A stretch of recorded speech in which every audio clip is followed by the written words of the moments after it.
We missed an anthem. No, it's later. Wait for it.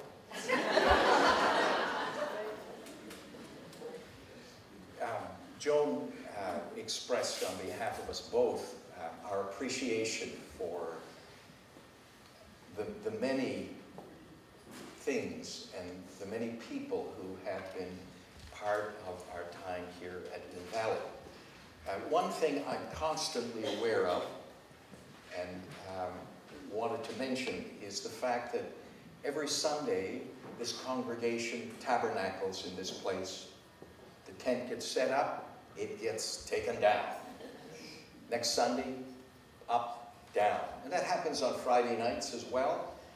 And I want to acknowledge the perseverance and sheer determination of the people who are doing that week by week by week.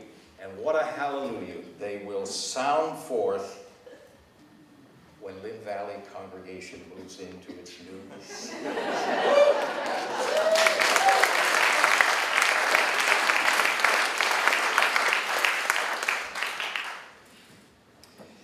There's something strange about this epilogue to John's Gospel, which Myrna read for us.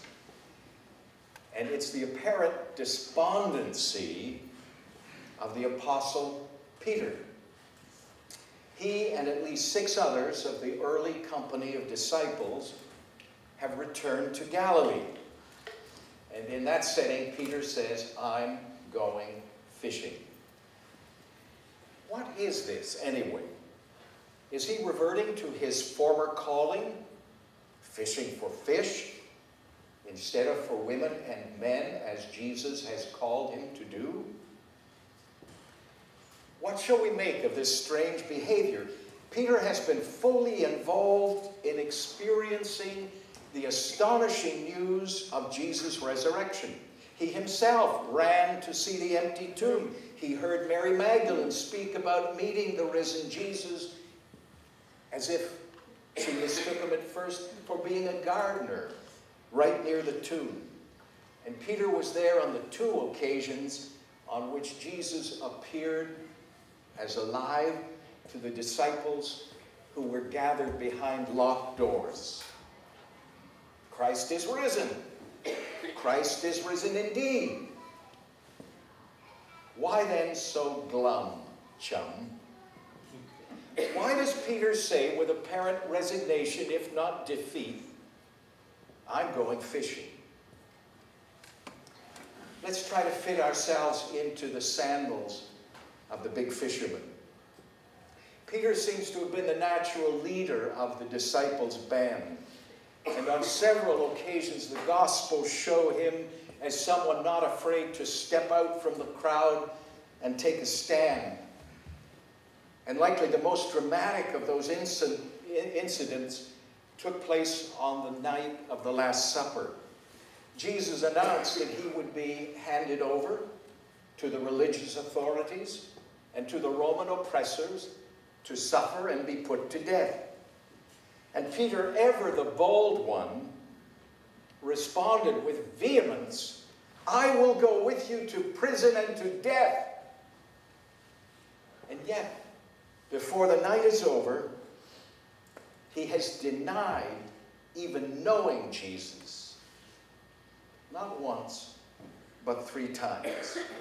And worst of all, after the loud utterance of his last denial, he looks up to see Jesus being brought forth from the house of the high priest, looking right at him. And at that moment, the cock crows, and he went out and wept bitterly. Yes, Jesus had been raised from the tomb, but Peter was still entombed in profound regret, born of those searing words of denial. No wonder, perhaps, that he went back to Galilee and decided that he was returned to his nets. Perhaps he didn't doubt for one moment that the risen Jesus had a future. What he seems to have doubted is that he had a future with the risen Lord. All night, Peter and 6 of his colleagues have been fishing, and they have taken nothing. And as the great dome of the sky illumines with awakening light, he sees the empty nets in the boat. And they serve only to remind him of his denial and his bitter regret. Regret. I wonder how you deal with regret. Right now, I'm struggling with some of my regrets. Sometimes they keep me awake about 3 or 4 o'clock in the morning. As I grow older, I find myself looking back at occasions when I said something or did something that I now can only regret. And truth to tell, once you have said something, you can't take it back. And once you have done something, you can't undo it. They're writing books these days about a year of this and a year of that. A year of living dangerously. A year of living mindfully. A year of living biblically. The year of magical thinking. And so on. And what I have been imagining for myself is a year of saying sorry.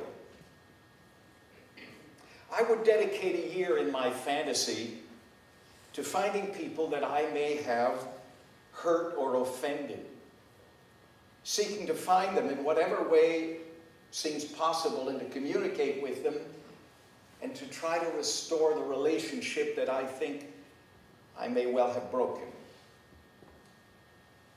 As some of you may know, in this 12-step program, there are 2 steps, not just 1, but 2, the 8th and 9th steps, which call on members of a 12-step group to work at amending relationships where one has caused hurt or misunderstanding. And so I press the questions. How do you handle regret? And what are your regrets? Perhaps about a wrong attitude that resulted in a career going sideways. Perhaps about an addiction to alcohol or drugs or pornography. About being too timid, letting opportunities slip by. About missteps with material resources, including money. About selfish motives that have affected romantic or family relationships. If we could set things right, we would, wouldn't we? Trouble is, it always isn't possible. A person whom we have offended may not be willing to receive an apology or to do the hard work of reconciliation. But the big challenge is that for some of the mistakes that we make, things we have said or chosen to do or not to do, some things can't be mended. Peter Short is a former moderator of the United Church and a friend. And he recently sent me some reflections about being a mentor as he has become to several of the younger leaders of our church. And he says this about his calling to be a mentor. I'm quoting, "My contribution to mentoring work is about freedom in the presence of things that can't be fixed. Freedom from helplessness and freedom to act. Not that I am a dispenser of freedoms. These freedoms are not something that I can give. They are something that people already have. The mentoring work is toward releasing what is there. There was a time when I thought that mentoring was about helping others. It meant listening to dilemmas and sharing insights gained from my own experience. And now I know that along with these things, mentoring is animated by my own quest, my sadness, my learning, my feeling along the way, and my hope. When I get close enough to the humanity of it, I find myself on common ground and in good company with other pilgrims.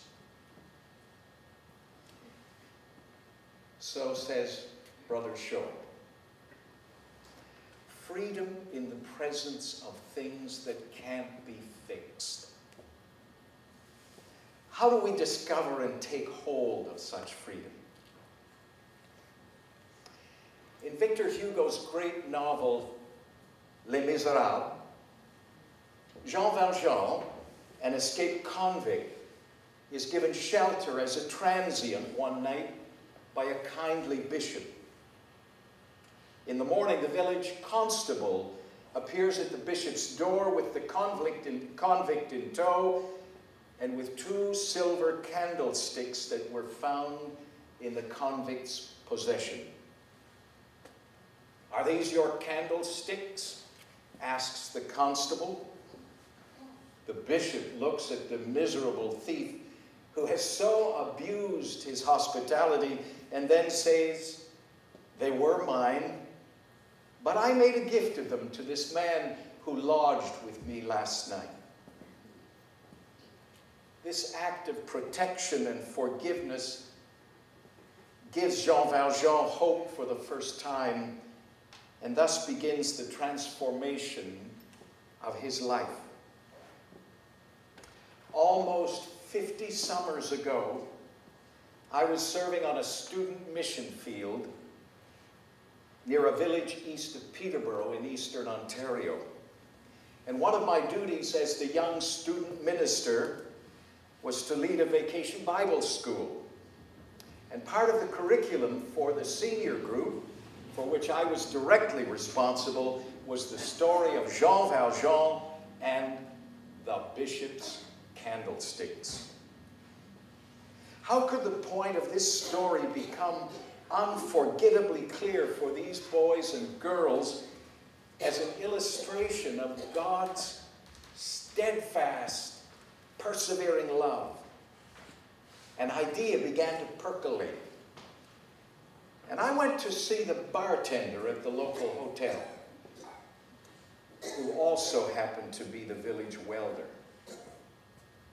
On the last Friday morning of the vacation school, the class gathered at the welder's garage. Out came his torch and goggles, and members of the class chose piece after piece from his scrap pile. The perfect circle of a bicycle wheel, a dented fender still bearing the sheen of yesteryear, the serpentine strength of a length of chain. That night at the closing service and open house, right in the center of the displays of the work of all of the classes, stood our creation, a piece of beautiful junk sculpture. I hunch that the welder never really understood what in the world we were doing. And perhaps the parents didn't get it either, though I tried to interpret what we had done. But I think that those grades 7 and 8 girls and boys did. That they saw that the God whom we meet in Jesus can make out of the scrap of our human fallibility something imaginative and whole. Something that might even be regarded as beautiful. Maybe Jesus is the great junk sculptor. And Simon Peter had lost sight of that fact. That Jesus is not only the great lover of humanity, but also a master craftsperson. Peter had forgotten that when Jesus calls us there's always more possible. Yes, there are words spoken and deeds done that leave us with regret and even shame.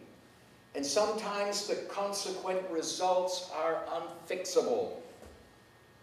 We cannot go back behind these realities and begin afresh with a clean slate. You remember the story of Jacob, who on his way fleeing the wrath of his brother Esau, all one night wrestles with a figure who might be an angel, who might be God's own self, wrestles through till daylight until he wrests a blessing from that adversary. But through all of that struggle, he is thrown, and ever thereafter he is limping with a wonky hip. Maybe that's the way it is with us. We wrestle with our regrets, and our regrets may throw us and leave us limping. But that doesn't mean that the story is over. Jesus can work with us still.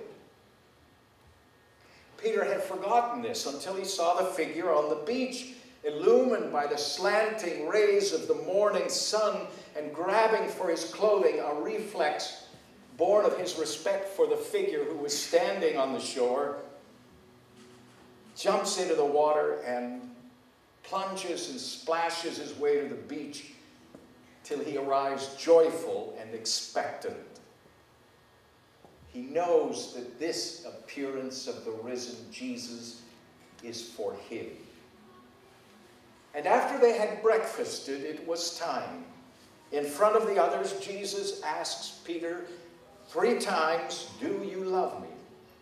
And for each time that Peter has denied Jesus, he is given opportunity to affirm his love.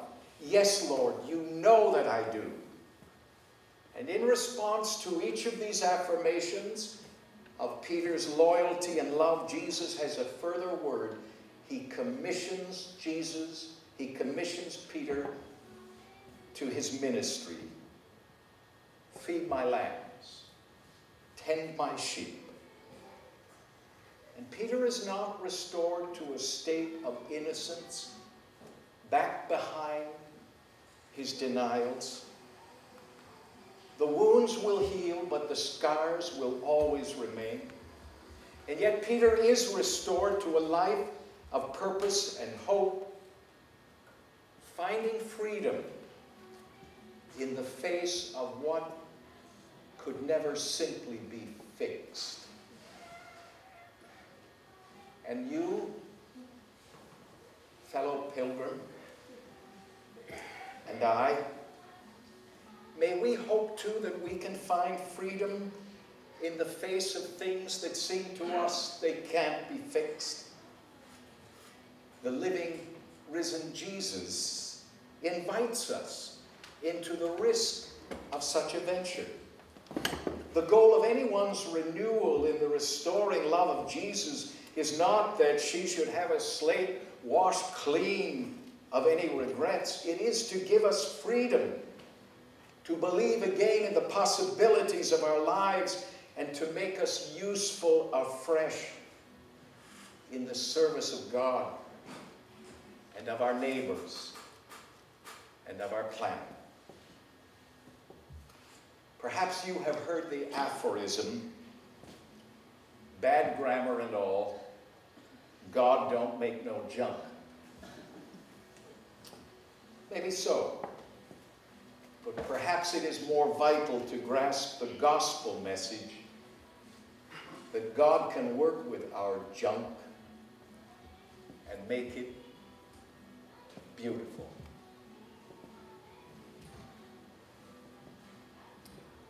Let us pray.